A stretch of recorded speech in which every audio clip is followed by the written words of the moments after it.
I ain't even gonna lie, man. You know what I'm saying? I was selling drugs. I was working for a moving company. Shit, the drug shit was actually doing okay, but you know, working for the moving company took away from my time. But being that I'm a parent, I put the job first and the drugs second because I want to stay away from the streets. So when I get to the streets, I just work off my jack and do what I gotta do. But I was killing myself at that job. You know what I'm saying? I gave it my all. Like when I was working, and it's like that with anything in life too. Whenever you go hard at something, you got to do that shit to your best ability. But then if you're working for somebody, you got to do it to their best ability, like the way they want to handle.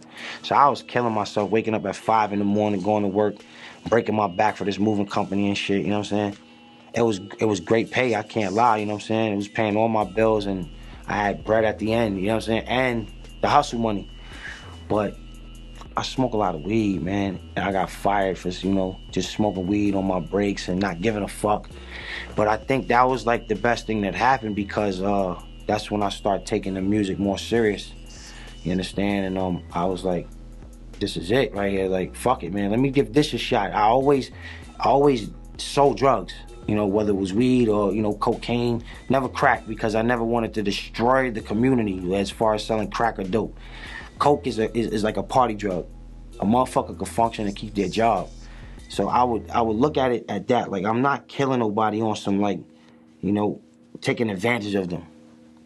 So I would sell those drugs, and it was good money, but then I didn't want to do it. So then the job is like, I did those both. Let me try this rap shit, you know what I'm saying? And I took the rap shit way more serious, and then, it was like, in the beginning, it's meant for everybody to give up.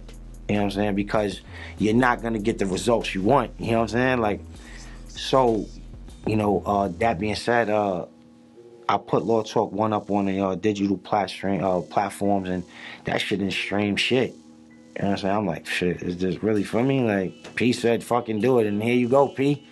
You're not here to coach me through this shit, and it's like, I'm ready to say, fuck this shit. You know what I'm saying? But then it's like, boom, before Prodigy passed, I met Griselda in the hospital, and they came to visit him, and P been telling me about them checking their music, so I tapped in, and their shit was dope.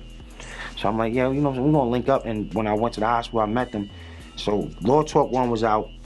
Matter of fact, I'm lying, it wasn't out, it was in the process of being made. I got Prodigy on there, and then Conway gave me a verse. So, when I put it out and I didn't get the results, I'm like, damn, but I got these two motherfuckers on here that believe in me to give me a drum. You know what I'm saying? So I'm like, nah, I can't give up. So they wind up, hit me up like, yo, listen, we going on tour, bro. Shit, if you can make it, nigga, pull up. So I did every show with them on the Key to Life tour, you know what I'm saying?